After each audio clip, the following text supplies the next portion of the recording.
Merhaba arkadaşlar, örgü kanalıma hoş geldiniz. Kız bebeklerimiz için güzel bir şort etek yaptım ve bugün bunun anlatımını sizlerle paylaşmak istiyorum. Anlatımıma geçmeden önce bebeğin üzerinde bu güzel şort eteğimizi görün istedim. Bakın şu şekilde.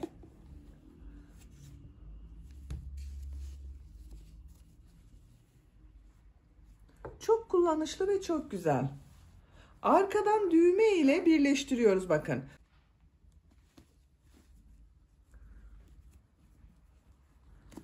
Bu şekilde bakın buraya bir düğme diktim. Askıları buraya takıyorum. Bir düğmeye iki askıyı birlikte takabiliyoruz.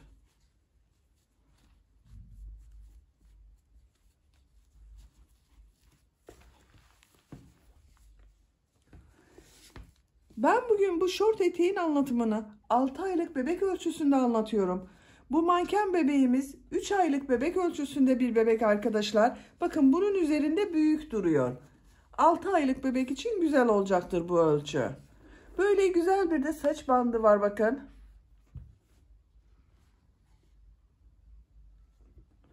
Bir de bunların takımı olarak güzel bir ayakkabı var. Şöyle bakın, kız bebeklerimiz için çok güzel bir ayakkabı. Bebeğin üzerinden çıkaralım, bir de öyle görelim arkadaşlar. Manken bebeğin üzerinden çıkardım. Bakın görüntüsü böyle.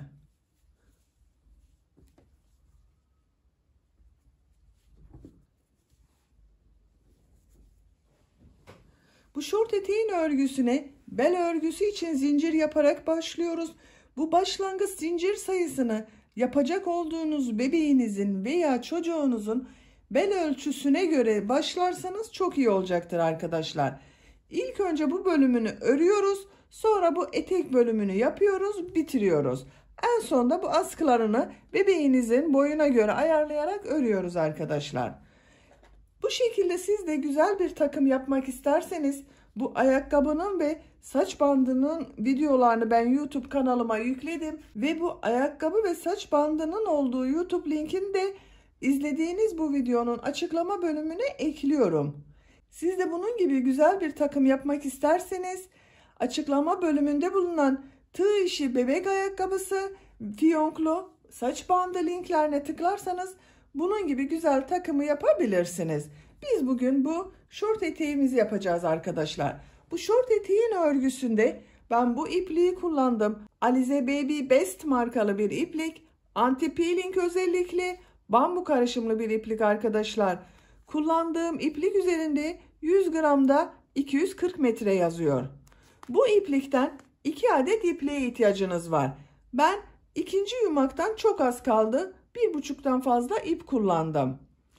Ben bugün bu renk ve bu marka ipliği kullanarak yaptım. Siz istediğiniz marka iplik ve renkleri kullanarak bu şort eteğin örgüsünü yapabilirsiniz. Tığ olarak da elimin sıklığına, ipliğin kalınlığına uygun olarak ben bu tığı kullandım. 5 numara 3 milimetrelik tığ arkadaşlar. Kullanmış olduğunuz iplik üzerinde kaç numara tığ kullanmanız gerektiği tavsiye edilmektedir. Benim kullandığım bu iplik üzerinde 2 ile 4 milimlik tığlar tavsiye edilmekte. Ben bugün 3 milimetrelik tığ kullandım bakın. Siz de kullandığınız ipliğin kalınlığına uygun tığ kullanırsanız örgüleriniz daha iyi olacaktır. Ben bugün bu anlatımımı 6 aylık bebek ölçüsünde anlatıyorum. Ama siz bu başlangıç zincir sayısını daha az sayıda yaparsanız daha küçük bebekleriniz için olur. Veya daha büyük çocuklarınız için yapmak istiyorsanız da bu başlangıç zincir sayısını bebeğinizin kilosuna ve yaşına uygun olarak daha fazla yapmanız gerekecektir. Hazırsanız hep birlikte bu güzel etek şortumuzun örgüsüne başlayalım. Örgü kanalıma abone değilseniz abone olmayı unutmayın lütfen. Örgü kanalıma abone olmak ücretsiz arkadaşlar.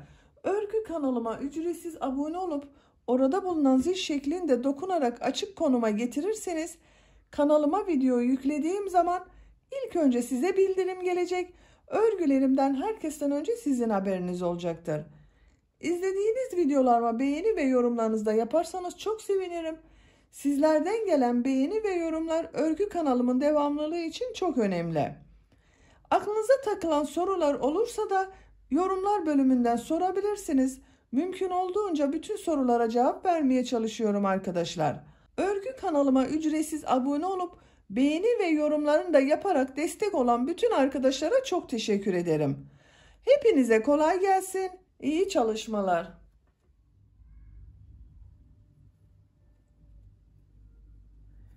Örgüye bel örgüsü için zincir yaparak başlıyoruz.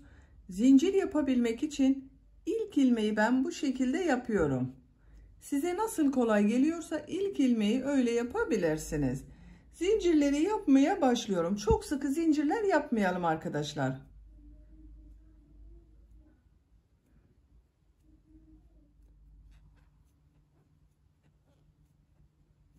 ...90 zincir yaptım. Benim yapacağım ölçü için bu 90 zincir yeterli. Çok sıkı olmayan zincirler yaptım bakın arkadaşlar. Bu sırada bu zincirler üzerine trabzanlar yapacağız. Bu 90 zincirin kaç santimetre olduğunu ölçüyorum.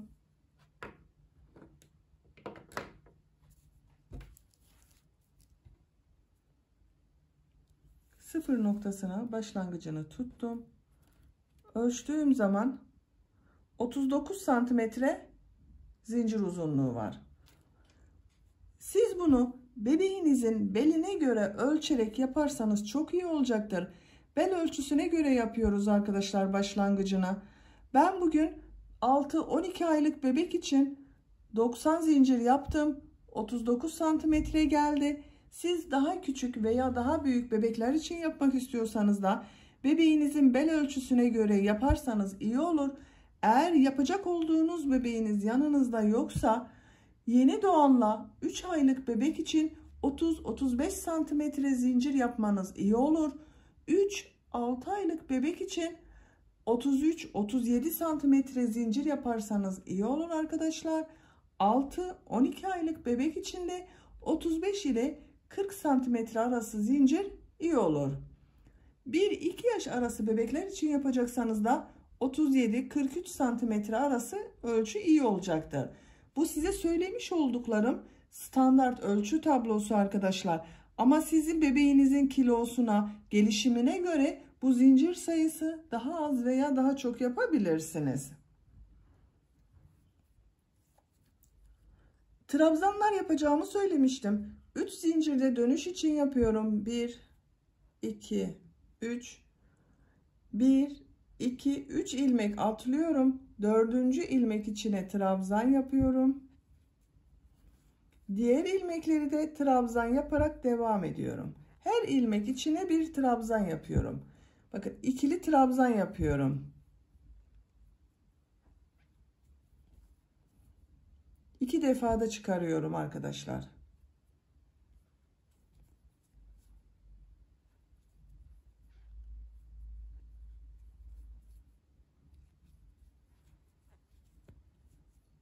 Zincirler üzerine trabzanlar yaparak devam edelim. Zincirler üzerine trabzan yaparak sıra sonuna kadar tamamladım. Bir sıra trabzan sırası oldu arkadaşlar. Bu bir sıra üzerinde 90 trabzan var. Trabzan yaptıktan sonra tekrar ölçüyorum. Trabzan yaptığımız zaman zincirler açılacak, ölçü biraz büyüyecektir arkadaşlar. Zinciri ölçmüştük, 39 santimetre gelmişti. Bakın bu şekilde ölçtüm, 40 santimetre geldi. Siz bu aşamasında tekrar bebeğinizin beline ölçün bunu, ona göre devam edersiniz. İkinci sırada yine trabzanlar yapacağız. Trabzanları boşluktan alarak trabzan yapacağız. Bu sırada birleştirme yapıyorum. Bakın trabzan sırasını birleştiriyorum. Şu şekilde düzgün gelmesine dikkat ediyorum.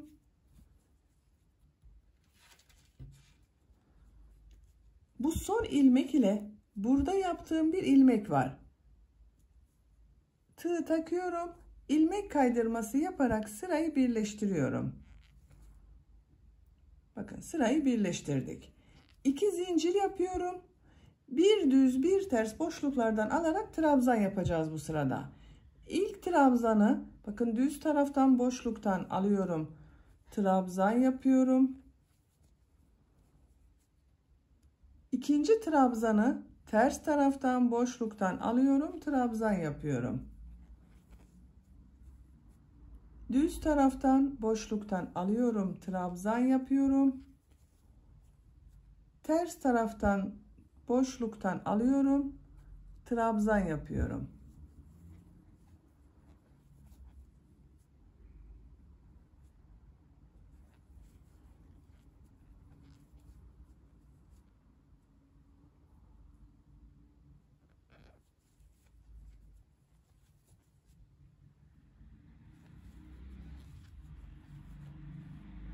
Bu şekilde sıra sonuna kadar devam edelim. Trabzanları bir düz bir ters boşluktan alarak trabzan yaptım. Sıra sonuna kadar tamamladım. Son trabzanı da bakın düz taraftan boşluktan aldım, trabzan yaptım. Bu ilmek ile ilk yaptığım ilmeği ilmek kaydırması yaparak sırayı birleştiriyorum.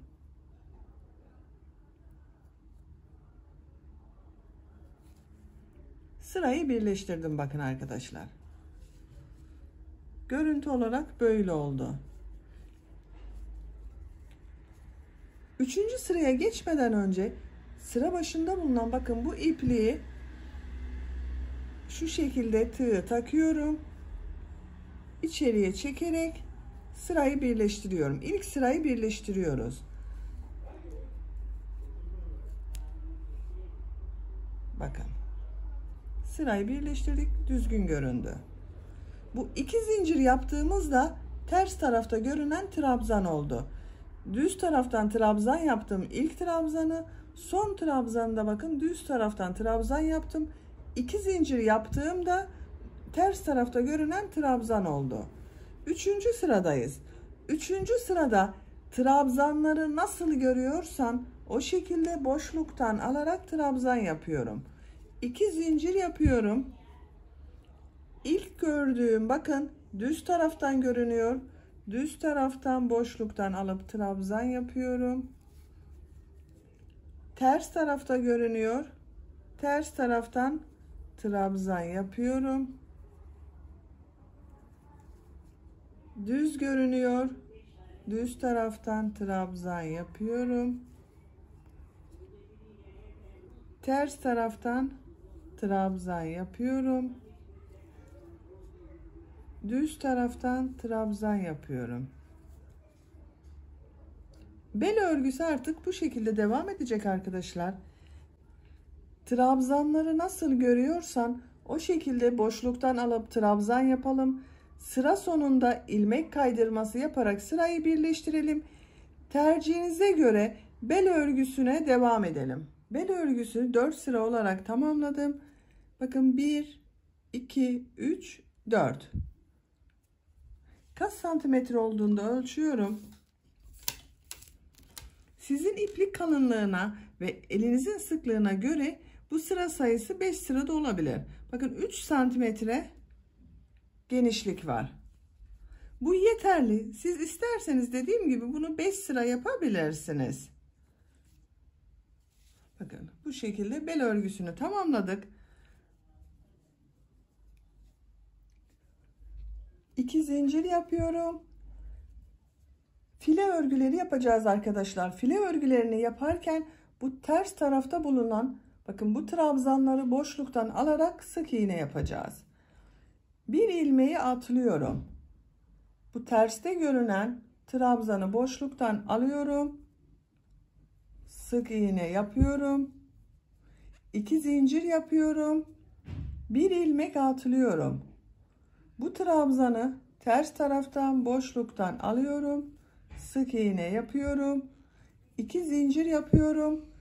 Bir ilmek atlıyorum. Terste görünen bu trabzanı ters taraftan boşluktan alıp sık iğne yapıyorum.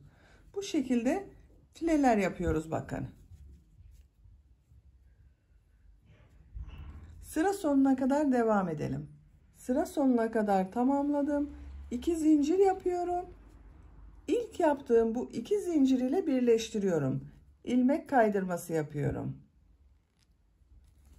Sırayı birleştirdim.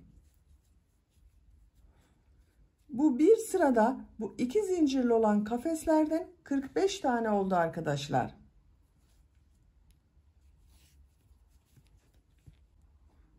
Bir zincir yapıyorum. Bu sırada yarım trabzanlar yapacağız. Yarım trabzanları bu şekilde yapıyorum bakın arkadaşlar. Tığın üzerine iplik alıyorum. Bu iki zincirin içine trabzan yapıyor gibi ilmek aldım. Bekletiyorum. İlmek alıyorum. Bir defada çıkarıyorum. Yarım trabzan oluyor. İkili yapmıyoruz. Birli trabzan yapıyoruz. Tığın üzerine iplik alıyorum. Trabzan yapıyor gibi çektim. İlmek alıyorum. Bir defada çekiyorum bakın. İki zincirin üzerine iki yarım trabzan yaptım.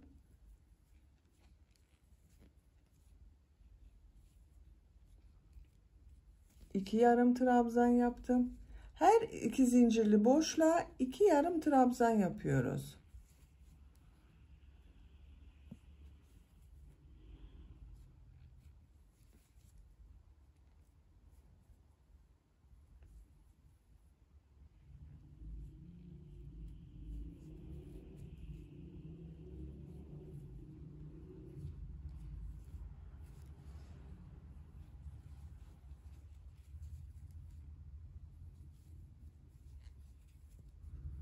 Yarım trabzanlar yapıyorum. Sıra sonuna kadar devam edelim. Yarım trabzanlar yaparak sıra sonuna kadar tamamladım. Son iki zincirin üzerine de iki yarım trabzan yaptım. Son ilmek ile ilk ilmeği ilmek kaydırması yaparak sırayı birleştiriyorum. Bir sıra yarım trabzan yaptık. Bu sıra üzerinde toplam 90 yarım trabzan var. Bir zincir yapıyorum, örgüyü çeviriyorum. Bu ilk ilmek içine yarım trabzan yapıyorum. Yine yarım trabzan sırası yapıyoruz arkadaşlar. Diğer ilmekleri de yarım trabzan yaparak devam ediyorum.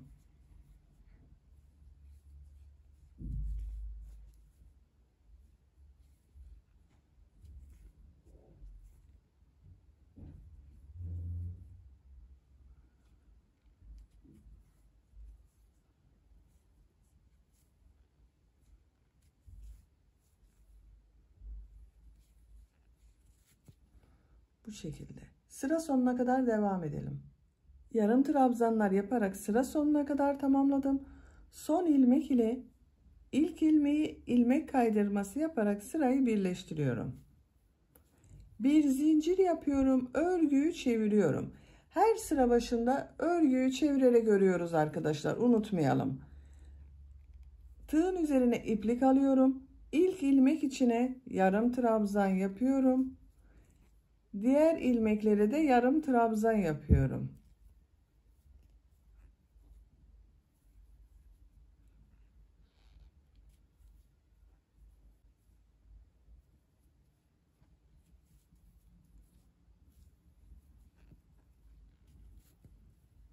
Bu şekilde yarım trabzanlar yapıyoruz. Yarım trabzanlar yaparak sıra sonuna kadar devam edelim. Sıra sonunda ilmek kaydırması yapalım. Birleştirelim sırayı. Örgüyü çevirelim. Tekrar yarım trabzanlar yapalım. Bu şekilde örgüye devam ediyoruz arkadaşlar. Bel örgüsünden sonra 13 sıra olarak tamamladım. 1 2 3 4 5 6 7 8 9 10 11 12 13 sıra sonunda ilmek kaydırması yaparak sırayı birleştirdim. Kaç santimetre olduğunu da ölçüyorum. 11 santimetre yükseklik var. Benim yapacağım ölçü için bir 11 santimetre yeterli. Siz daha küçük bebek için yapıyorsanız 10 santimetre yapmanız iyi olur arkadaşlar. Daha büyük, 1 yaşından büyük çocuk için yapıyorsanız da 12 santim yaparsanız daha iyi olacaktır. Bu bir sırada 90 yarım trabzan var. Bu sıradan itibaren ön bölümü ayrı, arka bölümü ayrı örüyoruz. Sıra sonunda birleştiriyoruz. Ön ve arka bölümün yerlerini belirlemek için işaretleri takıyoruz arkadaşlar önce. Bakın buradan sayıyorum. 2, 4, 6, 8, 10, 12, 14, 16, 18. 18. ilmeğe işaret taktım. Bu bakın ipliği kestiğim yerden sonra 18. ilmeğe işaret taktım.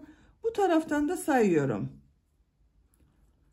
2, 4, 6, 8, 10, 12, 14, 16, 18. Buraya da diğer işareti takıyorum. Burada 36 ilmek arka bölüm için oldu. İşaret yaptığım yerden sonra 2, 4, 6, 8, 10, 12 ilmekten sonra 13. ilmeğe ön bölüm için ilk işareti yapıyorum. Bu 12 ilmek ön bölüm ile arka bölüm arasında bulunan boşluk için. Şimdi ön bölümleri sayıyorum. Ön bölüm için 30 ilmek sayıyorum. Bu işareti yaptığım yerden itibaren bakın bu da içinde. 2, 4, 6, 8, 10, 12, 14, 16, 18, 20, 22, 24, 26, 28, 30. 30'uncuya işaret takıyorum. Bu iki işaret arasında bulunan 30 ilmek de ön bölüm için oluyor.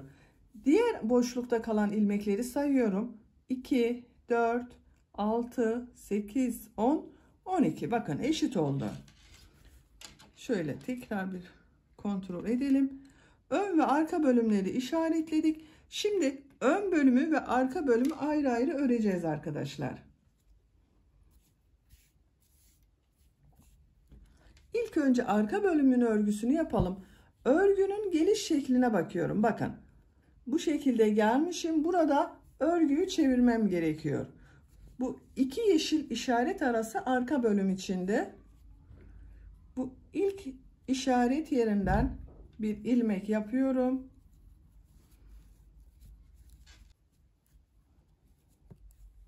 Bir zincir yaptım, sağlamlaştırdım. Bu ilk ilmek olan, bakın işaretli olana bir yarım trabzan yapıyorum. Diğer ilmekleri de yarım trabzan yapıyorum. Yine yarım trabzan olarak devam ediyoruz. Toplam 36 yarım trabzan olacak arkadaşlar. Bu işarete kadar devam edelim. Diğer işarete kadar yarım trabzanları yaptım. Bu bir sırada 36 yarım trabzan var arkadaşlar. İkinci sıradayız. Bir zincir yapıyorum. Örgüyü çeviriyorum. Bu sıradan itibaren sıra başında ve sıra sonunda bir ilmek kesmesi yapacağız.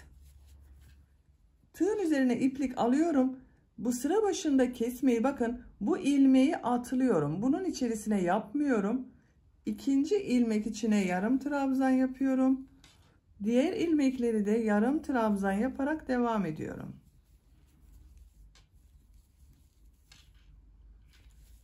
Sıra sonunda 2 ilmek kalasıya kadar devam edelim. Sıra sonunda 2 ilmek kalasıya kadar yarım trabzanları yaptım. Bu 2 ilmeği tek ilmek yapacağız. Kesme yapıyoruz. Tığın üzerine iplik alıyorum. İlmekten ilmek aldım, bekletiyorum. Son ilmeğe tığ takıyorum. İlmek aldım, bekletiyorum. Tığın üzerinde 4 ilmek var. Hepsinin içerisinden bir defa da çekiyorum. Tek ilmek oldu bakın burada. Bir zincir yapıyorum, örgüyü çeviriyorum. Bu bir sırada 34 ilmek oldu arkadaşlar. Sıra başında ve sıra sonunda bir ilmek kesmesi yaptık. 34 ilmek var. Tığın üzerine iplik alıyorum. İlk ilmeği atlıyorum. İkinci ilmeğe yarım trabzan yapıyorum. Kesme yaptık burada. Diğer ilmeklere de yarım trabzan yapıyorum. Sıra sonunda 2 ilmek kalasıya kadar devam edelim. Yarım trabzanlar yaparak devam ettim. Sıra sonunda 2 ilmek kaldı. Burada kesme yapıyorum. Tığın üzerine iplik alıyorum. İlmek aldım. Son ilmeğe tığ taktım. İlmek aldım. Hepsinin içerisinden bir defa da çekiyorum. Bu sırada toplam 32 yarım trabzan var. Bir zincir yapıyorum. Örgüyü çeviriyorum. İlk ilmeği atlıyorum. İkinci ilmeğe yarım trabzan yapıyorum. Diğer ilmekleri de yarım trabzan yaparak devam ediyorum. Bu şekilde devam edecek örgü arkadaşlar. Sıra başında ve sıra sonunda birer ilmek kesmesi yaparak örgüye devam edelim. Sıra başında ve sıra sonunda birer ilmek kesmesi yaparak 14 ilmek kalasıya kadar ördüm arkadaşlar. Kaç sıra ördüğümü sayıyorum. Bakın bu işareti yaptığım yerden sonra 1, 2, 3, 4, 5, 6, 7, 8, 9, 10, 11, 12. 12. sıranın sonunda 2, 4, 6, 8, 10, 12, 14 ilmek kaldı. Bir sırada bu 14 ilmek ile örgü yapıyorum. Bir zincir yapıyorum. Örgüyü çeviriyorum. Artık kesme yapmıyorum. Bakın bu ilk ilmek içine yarım trabzan yapıyorum. Diğer ilmekleri de yarım trabzan yaparak devam ediyorum. Sıra sonuna kadar devam edelim. Sıra sonuna kadar yarım trabzanları yaptım. Bu sırada da yine 14 yarım trabzan var arkadaşlar. İpliği kesiyorum.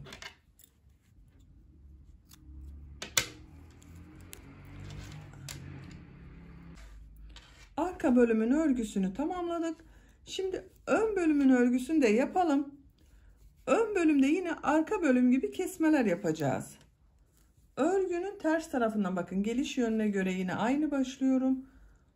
Bu 12 ilmekten sonra işaret yaptığım buradan bir ilmek yapıyorum.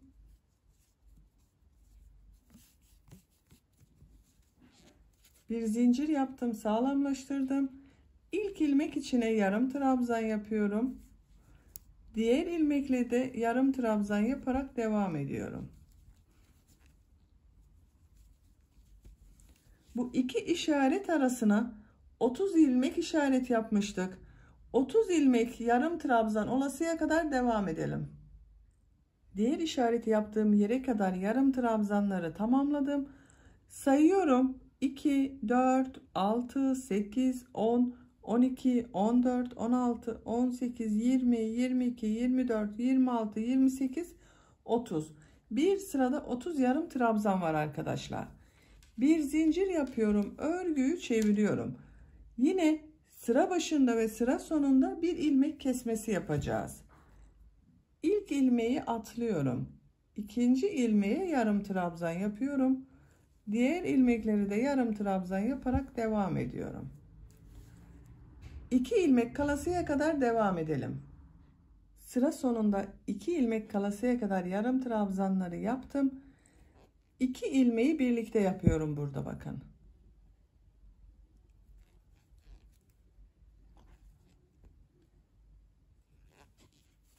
Tek ilmek yaptık. 2 ilmeği birlikte yaparak tek ilmek yaptık. Bir zincir yapıyorum. Örgüyü çeviriyorum. Bu bir sıra üzerinde 28 ilmek kaldı. Bir ilmek atlıyorum. İkinci ilmeğe yarım trabzan yapıyorum. Diğer ilmekleri de yarım trabzan yaparak devam ediyorum. Ön bölümün örgüsü de aynı arka bölümde olduğu gibi sıra başında ve sıra sonunda birer ilmek kesmesi yaparak devam edelim. Bunda 14 ilmek kalasıya kadar kesme yaptım. Ön bölümü de 14 ilmek kalasıya kadar kesmeler yaparak devam edelim. Ön bölümde sıra başında ve sıra sonunda birer ilmek kesmesi yaparak 14 ilmek kalasıya kadar ördüm. Sayıyorum. 2, 4, 6, 8, 10, 12, 14. Kaç sıra olduğunu sayıyorum bakın. İşaretli yerden sonra 1, 2, 3, 4, 5, 6, 7, 8, 9 sıra oldu. Arka bölümü toplam 13 sıra yapmıştım. Ön bölümü de 13 sıraya tamamlamam gerekiyor. Bu 14 ilmek ile örgüye devam ediyoruz. Bir zincir yapıyorum. Örgüyü çeviriyorum. Artık kesme yapmıyorum. İlk ilmek üzerine yarım trabzan yapıyorum. Diğer ilmekleri de yarım trabzan yaparak devam ediyorum. Sıra sonuna kadar devam edelim. Sıra sonuna kadar yarım trabzanları yaptım. Bu bir sırada yine 14 yarım trabzan var. Sıra sonunda da kesme yapmadım bakın. Her ilmeğe bir yarım trabzan yaptım. Bir zincir yapıyorum, örgüyü çeviriyorum. Yine kesme yapmadan her ilmeğe bir yarım trabzan yapıyorum. Her sırada 14 yarım trabzan yapıyoruz. Arka bölümü 13 sıra olarak tamamlamıştım. Bu ön bölümü de bu ayırma yaptığımız buradan itibaren 13 sıra olasıya kadar devam edelim. 14 yarım trabzan ile 4 sıra olarak tamamladım. Bu başlangıçtan itibaren de 13 sıra oldu. Sayıyorum bakın. 1, 2, 3, 4, 5, 6, 7, 8, 9, 10, 11, 12, 13. 13. sıranın sonunda ön bölümün örgüsünü de tamamlamış olduk. Şimdi ön bölüm ile arka bölümü birleştireceğiz. Örgünün ters tarafını çeviriyorum bakın. İlmek kaydırması olarak birleştireceğiz. Bu ilk ilmeğe bakın, arka bölümde bulunan ilk ilmeğe tığ takıyorum. Bu ilmeği içinden çekiyorum. Şu şekilde içinden çektim. Bir zincir yaptım, sağlamlaştırdım. Her ilmeği karşılıklı gelecek şekilde ilmek kaydırması yapıyorum. İlmeğe tığ takıyorum. Karşıdan da ilk ilmeğe tığ takıyorum. İlmek alıp çektim. Tığın üzerinde bulunan ilmekten de çekiyorum.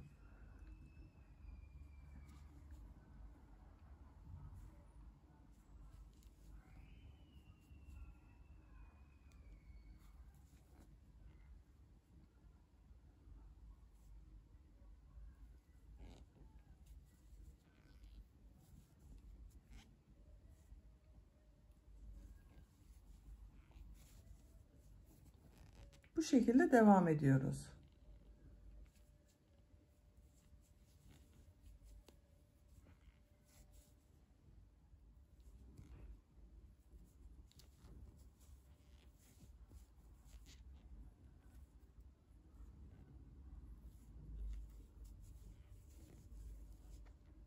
Son ilmeği de ilmek kaydırması yaparak birleştiriyorum.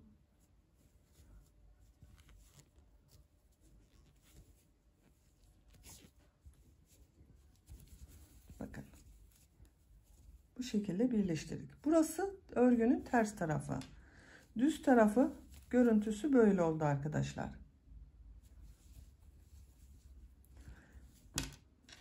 Örgünün düz tarafını çevirelim. İpliği de şöyle düzeltiyorum. Bakın. Ön ve arka bölümü burada birleştirdik. Artık tek parça oldu. Şimdi bacak bölümünün çevresine bir düz bir ters örgüler yapacağız.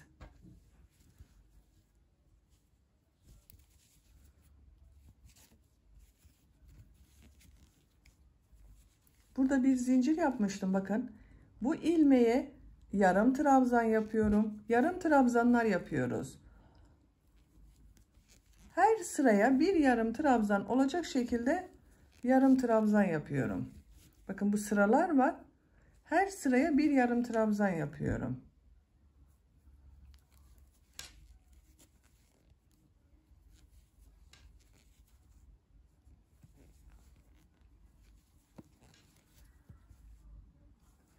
Sıra sonuna kadar devam edelim. Bacak örgüsünün çevresinde bir sıra yarım trabzanlar yaparak başladığım yere kadar tamamladım. Son ilmek ile ilk ilmeğe ilmek kaydırması yaparak sırayı birleştiriyorum. Bakın arkadaşlar. Bu şekilde buradan başladım. Bacak çevresinde bir sıra yarım trabzan yaptım. Bacak çevresinde de bu bel örgüsünde yaptığım gibi bir düz bir ters yarım trabzanlar yapacağız. Bunu trabzan yapmıştım. Burada yarım trabzan yapıyorum. Bir zincir yapıyorum. İlk gördüğümü düz taraftan boşluktan alıyorum. Yarım trabzan yapıyorum. Ters yarım trabzan yapıyorum. Düz yarım trabzan yapıyorum. Ters yarım trabzan yapıyorum.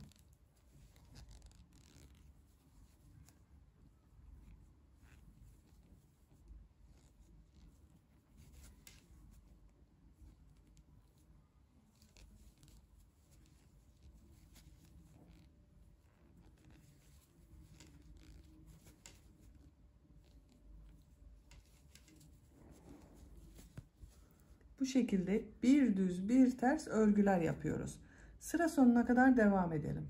Bir düz bir ters boşluklardan alıp yarım trabzan yaparak sıra sonuna kadar tamamladım. Sıra başında düz boşluktan aldım, yarım trabzan yaptım. Sıra sonunda da düz boşluktan aldım, yarım trabzan yaptım. Bu ilmek ile ilk ilmeği ilmek kaydırması yaparak sırayı birleştiriyorum. Bakın görüntü olarak böyle oldu arkadaşlar. Bel örgüsüyle de aynı oldu gördüğünüz gibi.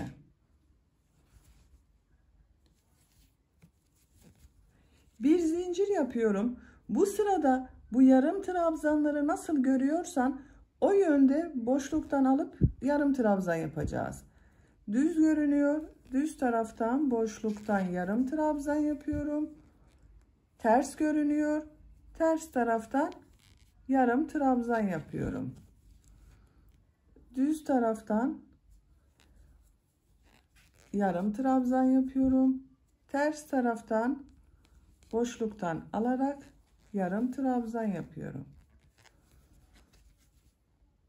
Bu sırada yarım trabzanları bir düz bir ters boşluklardan alıp yarım trabzan yaparak sıra sonuna kadar devam edelim. Yarım trabzanları nasıl görüyorsam o şekilde boşluktan alıp yarım trabzan yaparak sıra sonuna kadar tamamladım. Son ilmek ile ilk ilmeği ilmek kaydırması yaparak sırayı birleştiriyorum. Üst sıra yaptık. Bir sıra daha yarım trabzan sırası yapıyorum arkadaşlar. Siz isterseniz bu şekilde bırakabilirsiniz tercihinize göre. Bir zincir yapıyorum. Bu sırada yine trabzanları nasıl görüyorsan o şekilde boşluktan alarak yarım trabzan yapıyorum. Düz taraftan boşluktan alıyorum, yarım trabzan yapıyorum. Ters taraftan boşluktan alıyorum, yarım trabzan yapıyorum.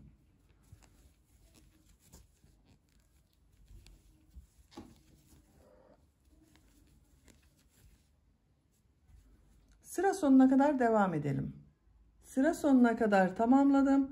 Son ilmek ile ilk ilmeği ilmek kaydırması yaparak sırayı birleştiriyorum. İpliği kesiyorum arkadaşlar.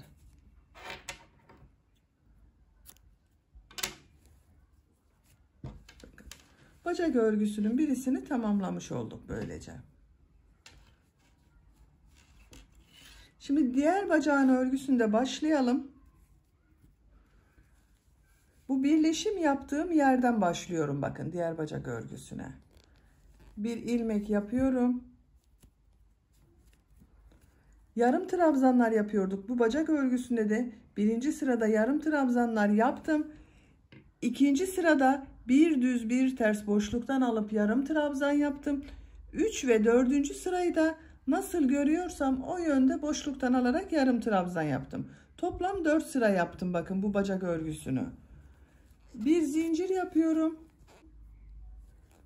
İlmek içine yarım trabzan yapıyorum. Gördüğüm ilmeklere de yarım trabzan yapıyorum. Bacağın çevresinde bir sıra yarım trabzan yapıyoruz.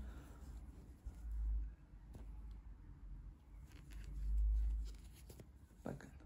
Yarım trabzanlar yaparak sıra sonuna kadar devam edelim. Sıra sonunda ilmek kaydırması yapıp birleştirelim. Bir düz bir ters yarım trabzanlar yaparak bacağın örgüsüne devam edelim. Bu bacak örgüsünde ilk sırada kaç yarım trabzan ile yaptıysanız bu bacak örgüsünün de aynı olması gerekiyor arkadaşlar. Yoksa birisi dar birisi daha geniş durur. Bu bacağın örgüsünü diğer bacağı yaptığımız gibi sıraları tekrarlayarak tamamlayalım arkadaşlar.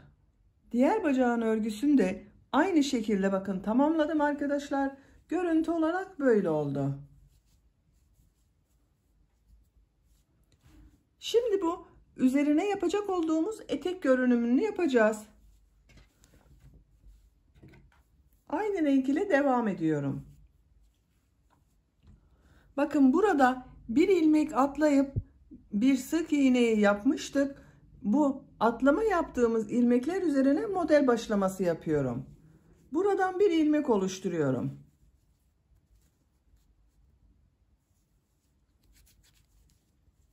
Bir zincir yaptım, sağlamlaştırdım. 3 zincir yapıyorum. V şekilleri yapacağız. Tığın üzerine iplik alıyorum. Aynı ilmeğe trabzan yapıyorum.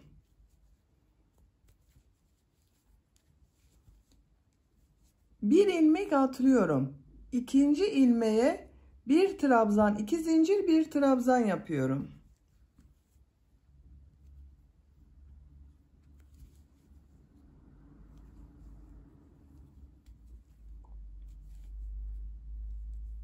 Bir ilmek atlıyorum.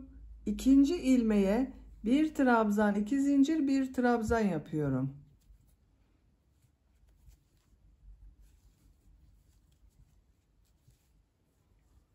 Bir ilmek atlıyorum. Bir trabzan, 2 zincir, bir trabzan yapıyorum.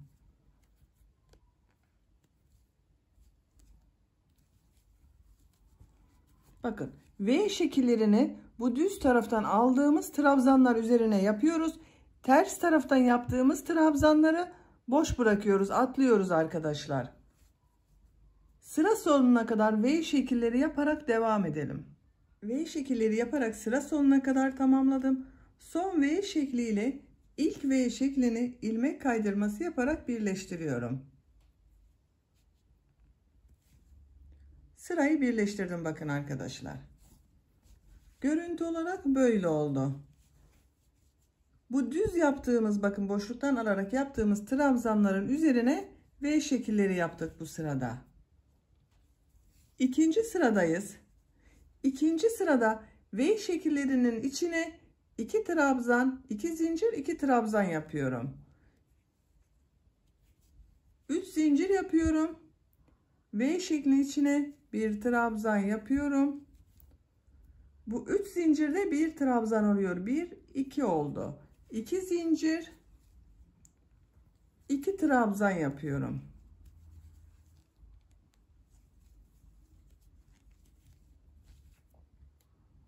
İki trabzan, 2 zincir, 2 trabzan yaptım. Tığın üzerine iplik alıyorum. V şeklinin içine 2 trabzan, 2 zincir, 2 trabzan yapıyorum.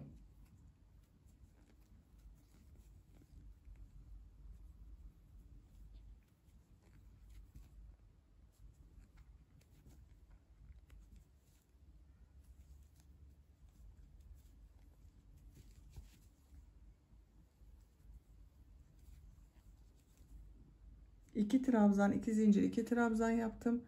Bu V şeklinin içine de 2 trabzan, 2 zincir, 2 trabzan yapıyorum.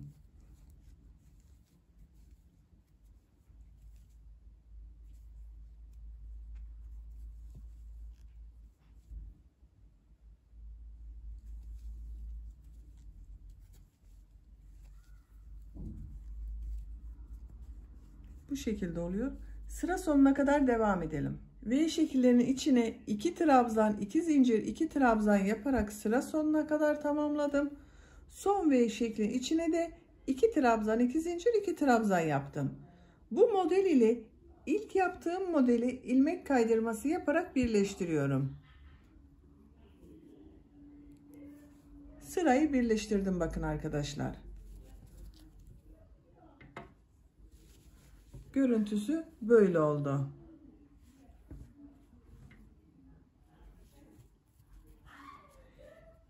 İkinci sırada tekrar bu 2 trabzan, 2 zincir, 2 trabzan yapacağız. Bu 2 zincirlerin içine yapacağız.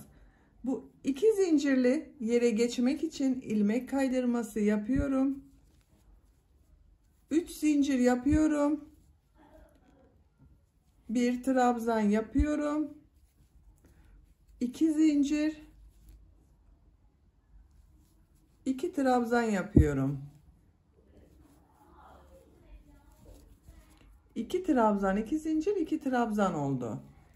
Diğer model ortasında bulunan 2 zincir içerisine de 2 trabzan, 2 zincir, 2 trabzan yapıyorum.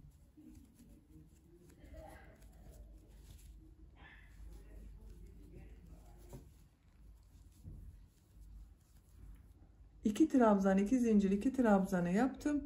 Bu model içine de 2 trabzan, 2 zincir, 2 trabzan yapıyorum.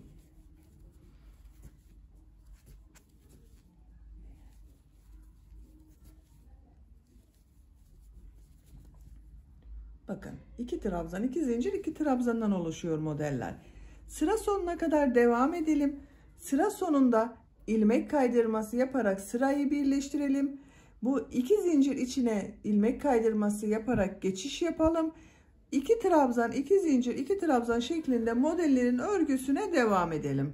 Modelli bölümü 7 sıra olarak tamamladım. V şekli içerisine 2 trabzan, 2 zincir, 2 trabzan şeklinde 7 sıra yaptım arkadaşlar. 1, 2, 3, 4, 5, 6, 7. V şekli ile birlikte 8 sıra oldu. Bu yükseklik yeterli. Bakın şöyle tuttuğunuz zaman bacak bölümünün buraya geliyor. Sizin elinizin sıklığına göre daha fazla sayıda yapabilirsiniz. Daha az sıra sayısı da yapabilirsiniz. Sıra sonunda ilmek kaydırması yaparak bakın sırayı birleştirdim. Burada bitirmiyorum. Bunun ucuna dilim modelleri yapmak istiyorum. Dilim modellerine yine bu 2 zincirli boşluktan başlayacağız. İlmek kaydırması yaparak oraya geçiyorum arkadaşlar. 1 ilmek kaydırması, 2 ilmek kaydırması, 3 zincir yapıyorum, 2 trabzan yapıyorum,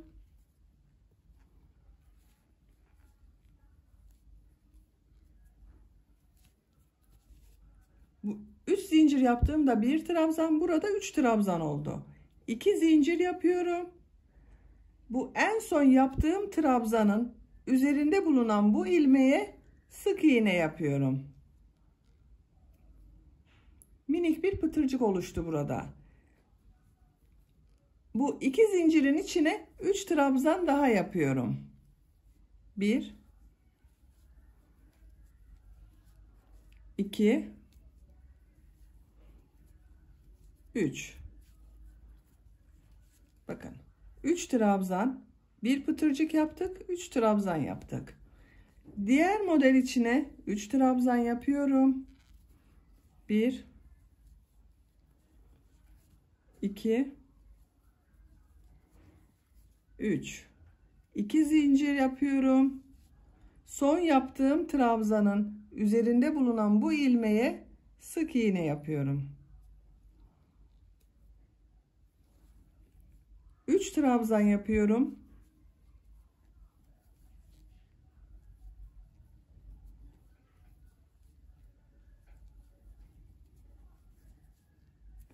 İkinci modeli de tamamladım.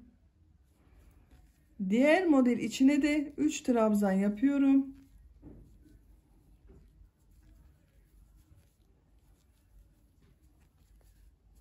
İki zincir yapıyorum. Son yaptığım trabzanın üzerinde bulunan ilmeğe sık iğne yapıyorum. 3 trabzan yapıyorum.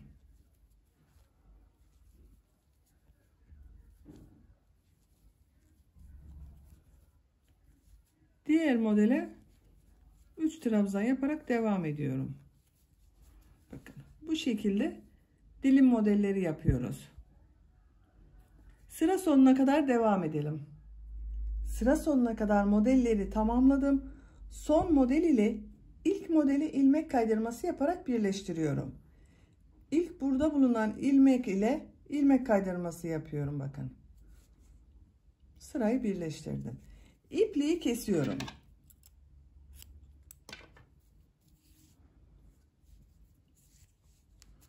Böylece tamamlamış olduk arkadaşlar. Bakın gördüğünüz gibi çok güzel oldu.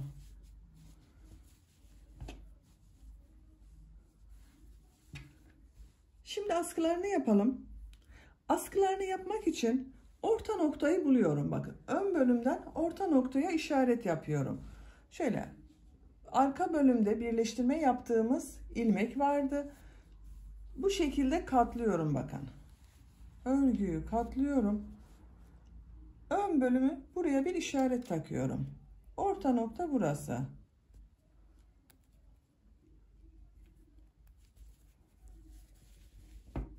Orta noktayı bulduk. Bakın bu orta noktaya işaret yaptığım yerden sonra sayıyorum. Düz olarak yaptığım bu örgüleri sayıyorum. 1, 2, 3, 4 tane düz görünümlü örgüyü sayıyorum. Bu 5.'den itibaren askı başlayacağız. Buraya bir işaret takıyorum. Diğer taraftan da aynı şekilde 4 tane sayıyorum. Bakın 1, 2, 3, 4. Bu 5.'ye işaret yapıyorum.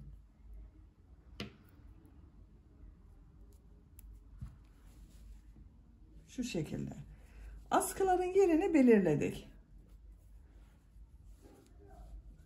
Bu askı için işaret yaptığım yerden ipliğin ucunu bir defa bağlıyorum.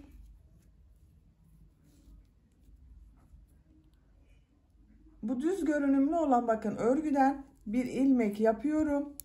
1, 2, 3 zincir yapıyorum. Nasıl görüyorsam o şekilde boşluktan alarak trabzan yapıyorum. Bu bakın ters tarafta görünüyor. Ters taraftan boşluktan alıyorum. Trabzan yapıyorum. Düz tarafta görünüyor. Düz taraftan boşluktan alıyorum. Trabzan yapıyorum. Ters taraftan boşluktan alıyorum. Trabzan yapıyorum.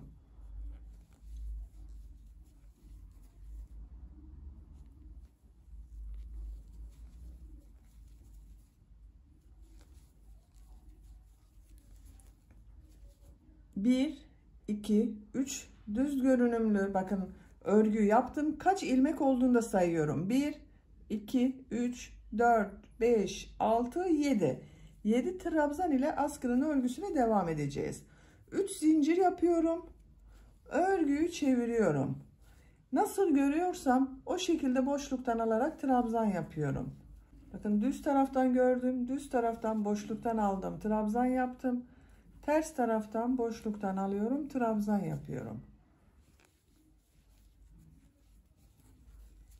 Gördüğümüz gibi boşluktan alıp trabzan yapıyoruz trabzanlara. Çok sıkı yapmayalım bu trabzanları arkadaşlar. Çok sıkı yapmazsanız daha güzel görünüyor. En sonda bakın burada bir üst zincir yapmıştım. Boşluğa tığ takıyorum. Trabzan yapıyorum. 3 zincir yapıyorum. Örgüyü çeviriyorum. Yine nasıl görüyorsam o şekilde boşluktan alarak trabzan yapıyorum.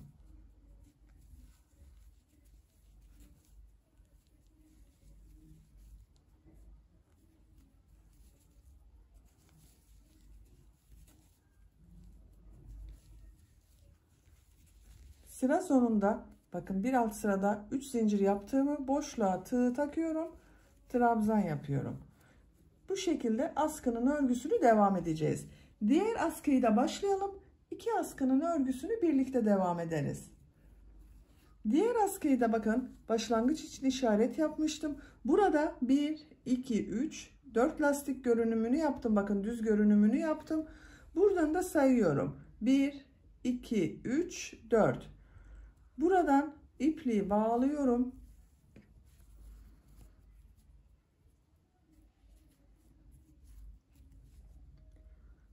Bu trabzandan bir ilmek yapıyorum. 3 zincir yapıyorum. Diğer askıyı başladığımız gibi yapıyoruz. Nasıl görüyorsam bu şekilde boşluktan alıyorum. Ters tarafta görünüyor. Ters taraftan boşluktan alıp trabzan yapıyorum. Düz taraftan boşluktan alıp trabzan yapıyorum.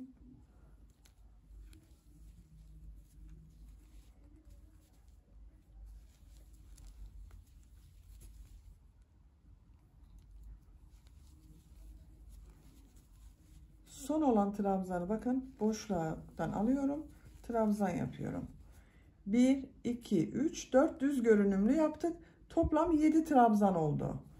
3 zincir yapıyorum. Örgüyü çeviriyorum. Bu düz görünüyor. Düz taraftan boşluktan alıp trabzan yapıyorum.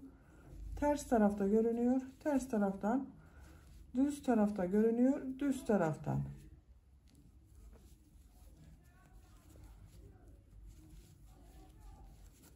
Sıra sonunda 3 zincirli olan boşluğa trabzan yapıyorum. 3 zincir yapıyorum. Örgüyü çeviriyorum. Gördüğüm gibi boşluktan alarak trabzan yapıyorum. Bu şekilde. Her iki askının örgüsü yapacak olduğunuz bebeğinizin büyüklüğüne göre bu 7 trabzan ile devam ederek tamamlayalım. İki askının örgüsünü yapacak olduğum bebeğin büyüklüğüne göre tamamladım. Kaç sıra askı yaptığımı sayıyorum. Bu bakın bel örgüsünün buradan başladım. 2, 4, 6, 8, 10, 12, 14, 16, 18, 20, 22, 24, 26, 28, 30, 32, 34, 36, 38, 40. 40 sıra askı örgüsü yaptım arkadaşlar. Kaç santimetre olduğunda ölçüyorum. Şu şekilde bakın başlangıcı sıfır noktasına tutuyorum.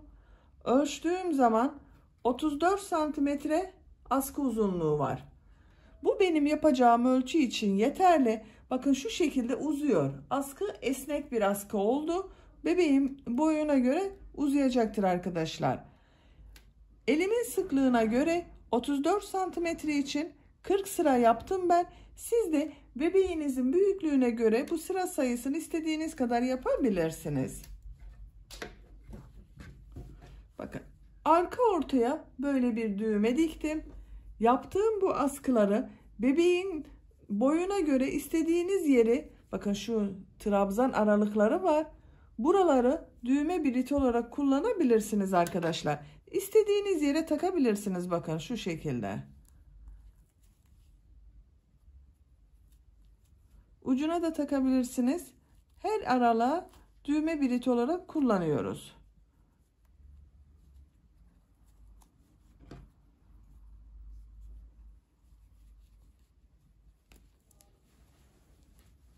Bakın.